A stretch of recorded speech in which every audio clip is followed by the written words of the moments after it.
여러분 안녕하십니까? 광주 MBC 뉴스투데이 시작합니다. 먼저 오늘의 주요 뉴스입니다. 헌정사상 처음으로 윤석열 대통령이 구속되면서 지역민들도 하루빨리 전국이 안정되기를 바라고 있습니다. 제주항공 여객기 참사 피해 지원단이 정부 차원에서 가동되고 진상규명을 위한 특별법 제정도 추진됩니다. 국립순천대학교가 올해 정시모집에서 역대 최고 경쟁률을 기록해 글로컬 사업 등 정부 사업에 선정된 효과라는 분석이 나오고 있습니다. 홍준표 대구시장이 주요 사안에 대한 입장을 손바닥 뒤집듯 바꾸면서 비판의 목소리가 커지고 있습니다. 어제 새벽 헌정사상 처음으로 현직 대통령이 구속 수감됐습니다. 이를 지켜본 지역민들은 윤석열 대통령의 내란 혐의 등에 대한 진실이 명백히 밝혀지고 지역사회도 하루빨리 안정을 되찾길 기원했습니다. 보도에 김주희 기자입니다. 헌정사상 처음으로 현직 대통령이 구속됐습니다. 지역민들은 윤석열 대통령의 계엄 선포에서부터 두 차례 체포영장 집행 그리고 구속에 이르기까지 일련의 과정들을 묵묵히 지켜보며 묵직한 지지 의사를 내비쳤습니다. 자기가 저지른 죄 아닙니까? 자기가 저질렀기 때문에 자기 그에 대해서는 자기가 더 잘 알겠지 뭐. 근데 저희들 시민들은 지금 다 대부분 다 10중 8구가 더 잘 됐다 하는 일 아닙니까 지금. 올바르게 모든 부분에 대해서 저렇게 또 판단을 잘 하셔서 구속이 되니까 마음이 편하고 좋지요. 지역민들은 혼란스러운 현 시국에 대한 우려의 목소리들도 가감없이 쏟아냈습니다. 특히 일부의 극단적인 폭력 행위들에 대해 이성적인 대응 방식이 필요하다고 주장했습니다. 서로 이제 생각하는 게 다 다르지만 서로의 그런 가치관 그런 거를 존중하고 이해하는 그런 사이가 됐으면 좋겠습니다. 그러면서 공수처를 향해 윤석열 대통령의 내란 등 혐의 사실에 대한 최대한 철저하고 빠른 수사를 촉구했습니다. 우선은 이 혼란이 오래 지속되면 안 되기 때문에 그런 부분이 좀 빨리빨리 진행이 됐으면 좋겠습니다. 윤석열 대통령에 대한 헌법재판소의 탄핵 심판도 최대한 조속히 결론 지어져야 할 것이라고 주장했습니다. 그러면서 극도로 혼란스러운 국내 정치 상황이 봉합되고 국정 안정과 함께 시장 경기도 역시 최대한 빠르게 회복될 수 있기를 희망했습니다. 어쨌든 빠른 시일 안에 끝나기를 바라야죠. 그래야지 경제도 좀 활성화되었고 너무 어려워요. 윤석열 대통령의 12.3 계엄 선포로 시작돼 헌정사상 초유의 현직 대통령 구속까지 극심한 혼란 속의 국내 정국. 10여일 앞으로 다가온 민족 대명절 설 경기조차 느낄 수 없을 정도로 여전히 지역사회를 차갑게 얼어붙게 하고 있습니다. MBC 뉴스 김주희입니다. 5.18 유족회 등 5월 단체들은 윤석열 대통령이 구속된 것을 두고 당연한 결과라고 평가했습니다. 5월 단체들은 어제 성명서를 내고 헌법과 민주주의를 유린한 윤 대통령이 구속된 것은 당연한 인과응보라고 말했습니다.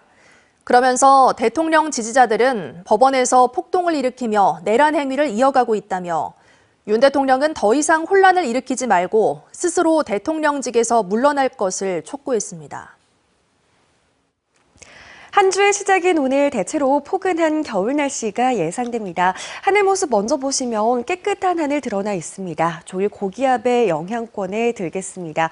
이른 출근길 무렵에는 짙은 안개가 나타날 수 있겠습니다만 점차 더 맑은 하늘이 드러나겠고요. 쾌청한 날씨가 이어지겠습니다. 뚜렷한 눈비 소식 없는 가운데 오늘 건조한 날씨가 이어지겠습니다. 특히 전남 동부 지역을 중심으로 대기가 메말라 있는 만큼 화재 나지 않도록 각별히 주의하시기 바랍니다. 기온은 어제보다 좀 더 오름세를 보이겠습니다. 광주의 오늘 아침 기온 0도 안팎으로 어제보다 3도가량 높은 기온에서 시작했고요. 한낮 기온 9도로 어제와 비슷하거나 1도가량 낮겠습니다. 아침 기온과 낮 기온 모두 평년 기온을 2도에서 3도가량 웃도는 수준으로 활동하기 무난하겠습니다. 날씨 정보였습니다. 제주항공 여객기 참사 20일 만에 희생자들의 넋을 기리는 합동 추모식이 엄수됐습니다. 참사 원인 규명과 유족들의 피해 구제는 아직 갈 길이 먼데요. 국회에서는 특위가 본격 가동됐고 정부도 오늘부터 유족전담 지원단을 운영하기로 했습니다. 주현정 기자의 보도입니다.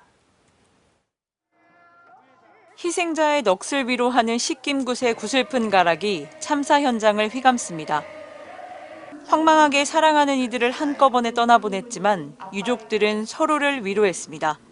우리 가족들의 희생이 헛되이지 않도록 지금까지 그러했듯이 서로에게 기댈 곳이 되어 줍시다. 그리고 담담하게 이 모든 어려움을 함께 이겨냅시다. 정부는 투명한 참사 원인 규명과 조속한 피해 구제를 약속했습니다. 다시는 이러한 비극이 반복되지 않도록 더욱 안전한 사회를 만들어 나가는데 모든 노력을 경주해 나갈 것입니다. 공항에 임시로 운영되던 통합지원센터는 정부 차원의 상설 지원 조직으로 확대됩니다. 12.29 여객기 사고 피해자 지원단은 전담 공무원을 1대1로 배정해 유가족과 부상자의 치료와 심리상담, 생계비 지원 등을 원스톱으로 처리합니다. 다만 한시적 조직이라는 점은 한계로 꼽힙니다. 중앙정부 차원의 지원단 조직을 상설 조직으로 일정한 한시적입니다만 유족들이 원할 때까지 그런 전담 기구를 운영을 해주시길 바라고 15명의 국회의원으로 특별위원회를 꾸린 여야는 참사 조사는 물론 장기적이고 실질적인 유족 지원이 가능한 특별법 제정에 나서기로 했습니다. 특히 피해자와 유족을 향한 2차 가해 방지를 위해 엄정 대처를 촉구하는 방안도 특별법에 담기로 했습니다. 진상규명, 피해 구제, 지원 방안 마련, 그리고 특별법 제정 등 위원회 활동에 있어서 피해자 가족들의 의견을 우선적으로 듣고 그분들의 의견이 반영될 수 있도록 하겠다는 말씀을 드립니다. 한편 참사 원인 조사에 나선 항공철도 사고조사위원회는 사고 현장에서 기체 잔해 수습을 마무리하고 본격적인 사고 분석 작업에 돌입했습니다. MBC 뉴스 주현정입니다. 7명의 사상자가 발생했던 광주 화정 아이파크 붕괴 사고 1심 선고가 3년 만에 이루어집니다. 고상영 광주지법 부장판사는 오늘 화정 아이파크 붕괴 사고와 관련해 업무상 과실치사 등의 혐의로 기소된 피고인 20명에 대한 선고 공판을 진행한다고 밝혔습니다. 검찰은 HDC 현대산업개발과 하청업체, 감리업체 관계자들에게 징역형 등을 구형했고 회사 법인들에도 최대 10억 원의 벌금형을 구형했습니다. 광주 서부경찰서는 편의점 업주를 폭행하고 현금을 훔친 혐의로 40대 남성을 붙잡아 조사하고 있습니다. 이 남성은 어제 오전 10시 40분쯤 광주 서구 화정동의 한 편의점에서 50대 여성 업주를 수차례 때리고 현금 10만 원을 훔쳐 달아난 혐의를 받습니다. 경찰은 이 남성이 생활비를 마련하기 위해 범행을 저지른 것으로 보고 정확한 경위를 조사 중입니다.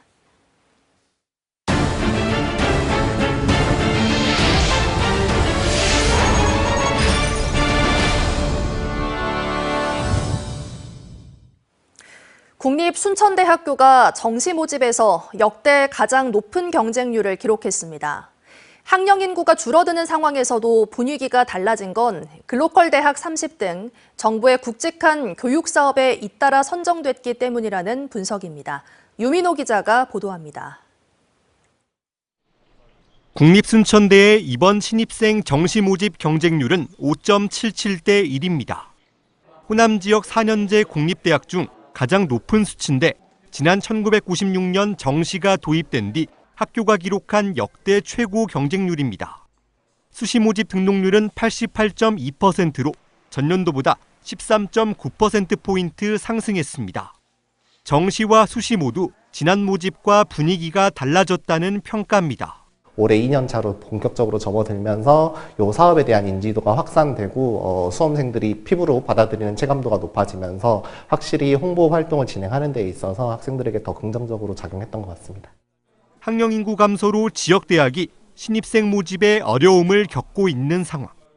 국립순천대는 2년 전 글로컬 대학 30, 지난해 고교교육 기여대학 사업 등 정부의 굵직한 교육 사업에 잇따라 선정된 것이 경쟁률 상승에 영향을 줬다고 분석했습니다.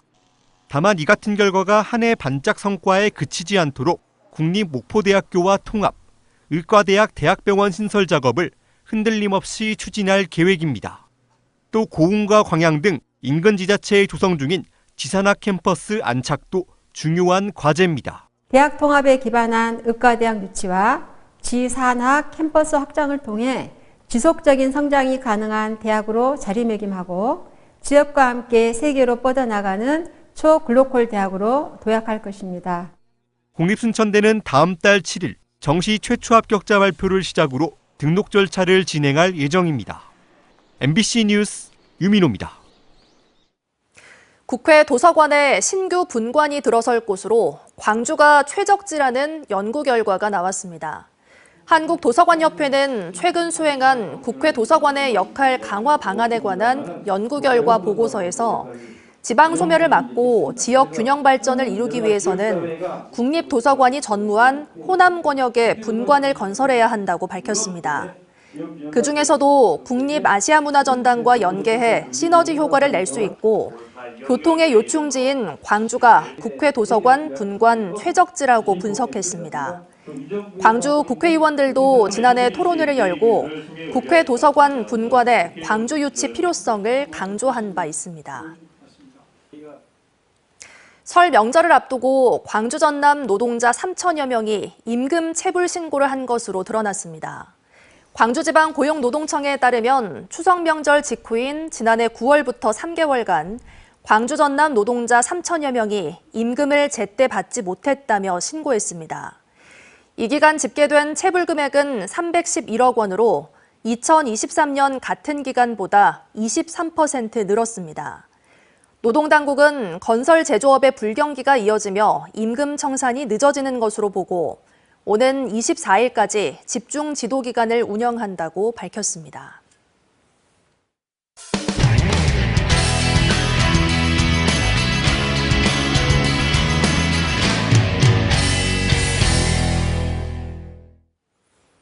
홍준표 대구시장이 후한무치한 자리 버티기를 막겠다며 스스로 만든 특별조례를 다시 바꾸려고 하고 있습니다. 홍 시장이 주요 사안을 두고 손바닥 뒤집듯 번복한 건 이번이 처음이 아닙니다. 대구 경북 행정통합을 두고도 마찬가지였는데요. 홍 시장의 기조는 완전히 달라졌지만 그때나 지금이나 사과는 없었습니다. 대구문화방송 조재한 기자가 보도합니다. 홍준표 대구시장은 취임 당시 행정통합에 대해 공무원과 산하단체가 대폭 줄어들고 국회의원 지역구가 엉망이 되는데 동의하겠냐며 강하게 반대했습니다. 수도권 집중을 막기 위해서 행정통합을 한다. 나는 그게 난센스 중에 난센스라고 봅니다.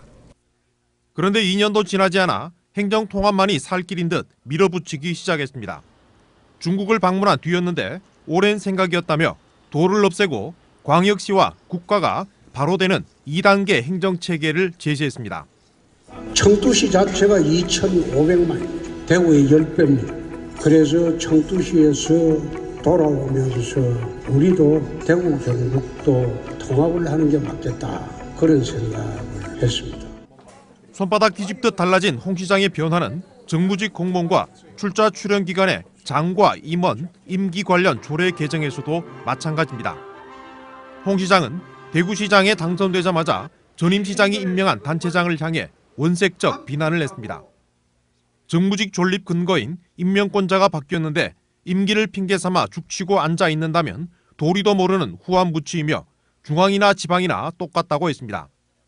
그러면서 본인 능력이 출중해 그 자리에 간 것이 아니라고 강하게 비난했습니다. 전임 시장이 임명한 산하기관장은 물러나라는 압박은 취임하자마자 임기를 제한하는 특별 조례를 만들어 쐐기를 박았습니다. 그런데 12.3 내란과 탄핵으로 조기 대선이 유력해지고 출마를 노리면서 시장직을 중도에 사임하면 예외로 하자며 조례 개정을 시도하고 있습니다. 제 식구 챙기기에만 급급할 뿐 대구 시민은 안중에도 없다는 비난을 받고 있습니다. 조례를 바꾸는 이유가 업무의 효율성이나 시민들의 편의가 아닌 오로지 자신의 정치적 이유로 바뀌는 것입니다. 주요 사안을 두고 불과 2년여 사이 전혀 달라진 정책을 펴면서도 시민들에 대한 사과는 없었습니다.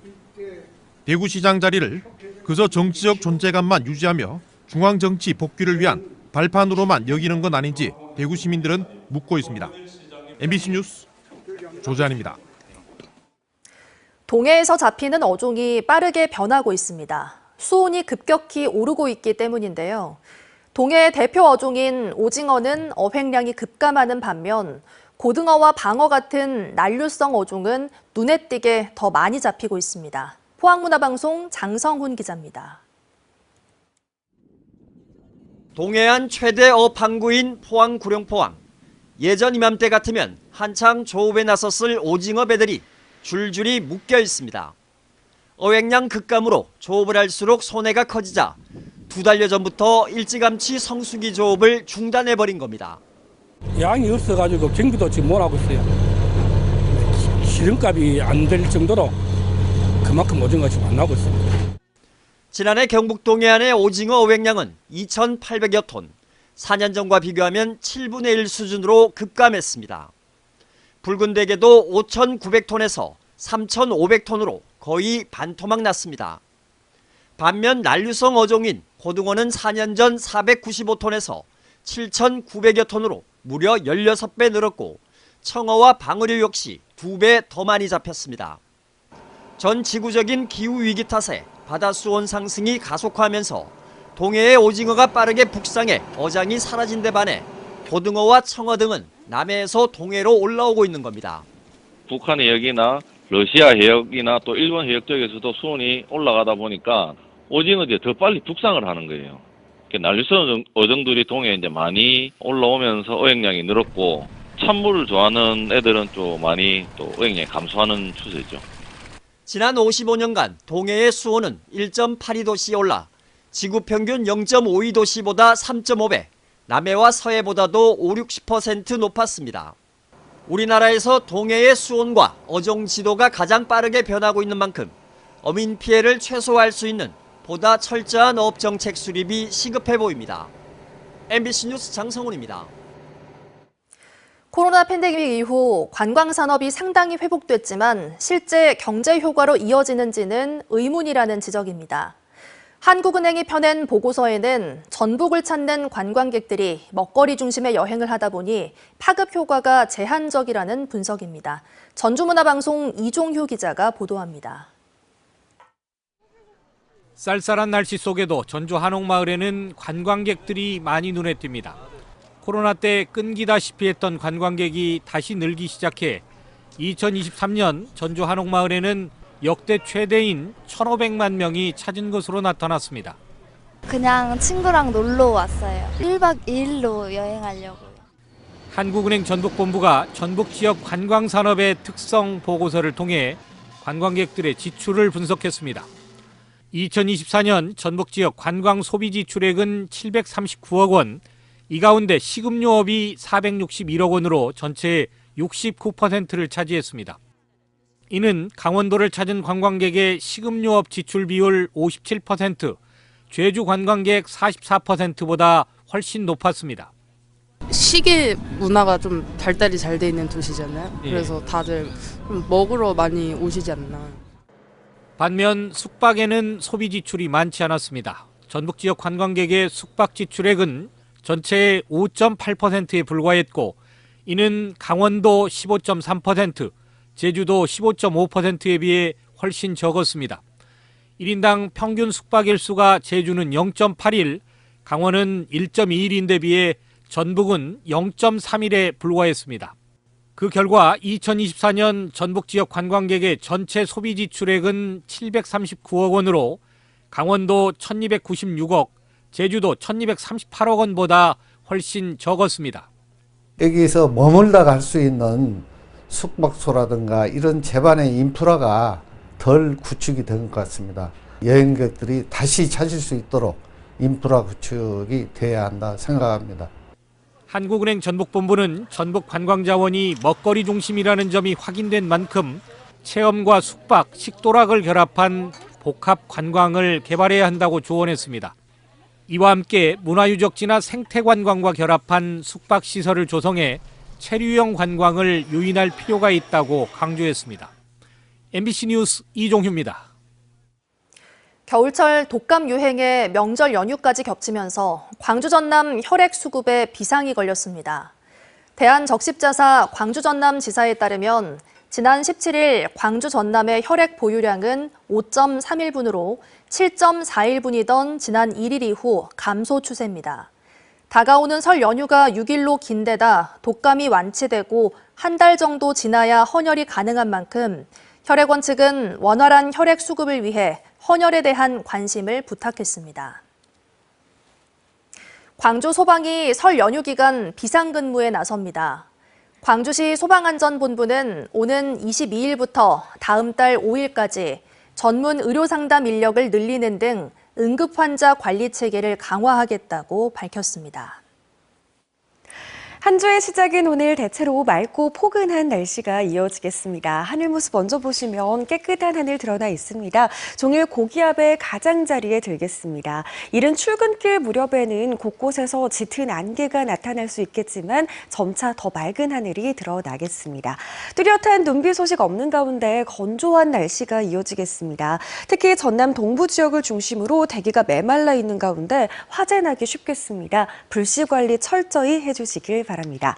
기온은 어제보다 좀 더 오름세를 보이겠습니다. 오늘 아침 기온 0도 안팎으로 어제보다 3도가량 높게 출발했고요. 한낮 기온도 9도 안팎으로 비교적 포근하겠습니다. 아침 기온과 낮 기온 모두 평년 기온을 2도에서 3도가량 웃도는 수준입니다. 전남 지역에서도 비교적 포근한 날씨가 이어지겠습니다. 장성과 담양, 화순과 나주에서 모두 한낮 기온 9도 안팎 보이겠습니다. 무안의 현재 기온 0도 보이고 있는 가운데 한낮 기온 8도 예상되고요. 순천과 광양에서는 한낮 기온 무려 11도 안팎까지 오르겠습니다. 바다의 물결은 최고 1m에서 1.5m로 비교적 잔잔하게 일겠습니다. 이번 주 내내 대체로 맑은 날씨를 보이는 날이 많겠고요. 기온은 오늘보다 오름세를 보이면서 초봄처럼 따뜻한 날씨가 예상됩니다. 날씨 정보였습니다. 다음은 희망 2025 나눔 캠페인에 성금을 보내주신 분들입니다.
이상으로 뉴스 마칩니다. 함께해 주신 여러분 고맙습니다.